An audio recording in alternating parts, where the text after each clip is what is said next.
আসসালামু আলাইকুম। আমরা এখন অবস্থান করছি হরদমনাগর ঠাকুরপাড়ায়। আমার পাশে দেখতে পাচ্ছেন একজন যার হ্যান্ডিক্যাপ, ওনার পায়ের সমস্যা আছে, এবং মতিউর রহমান সাহেব যে আমাদের গরিবের মাসিহা, ওনার বাম দিকে আছেন একজন মাসি। ইনাদের সমস্যা আছে, সেই জন্য মতিউর রহমান সাহেবকে তো এসছেন। আমার তো শারীরিক প্রতিবন্ধী, আমার তো সমস্যা। হুম আমি কিছু সাহায্য চাই বলেই দেখেছি। আচ্ছা, তো জমি জমা নাই তোমার? না, কিছু নাই। ও, আর এই পায়ে কতদিন থেকে এটা হয়েছে? প্রায় 2.5 বছর থেকে। 2.5 বছর তো থেকে। কাকি, তোমার কি সমস্যা?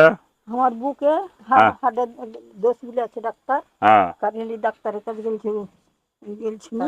ইসলাম ডাক্তার কি বলেছে? ডাক্তার ইসলাম ডাক্তার ওই বুকে হার্টের দোষ। হার্টের দোষ। হ্যাঁ, বুকে হার্টের দোষ। মাথায় লাগছে, মাথার ছবি একবার করেছে, বিরাট দুঃখাচ্ছে ওই জন্য আর টাকা পয়সা আর এটা 5,000 রাখো, এটা দিয়ে ডাক্তারকে দেখাবে আর করবে, বুঝলে? ঠিক আছে দাদা, তুমিও রাখো ভাই 5,000। তুমি হসপিটাল ডাক্তারের কাছে যাও, তো আমাকে জানাবে, কন্ট্যাক্ট করবে। আমার দিল্লি যাও, দিল্লিতে কোনো সমস্যা নেই। আর কোনো যা কলকাতা গেলে আমাকে জানাবে, বুঝলে? আপনার নামটা কি বললেন? তোমার নাম কি? জীবন দাস। জীবন দাস। আচ্ছা, আর কাকির নাম তো কি বললে? বিষ্ণুপ্রিয়া দাস। বিষ্ণুপ্রিয়া দাস। আচ্ছা, ভালো থাকেন।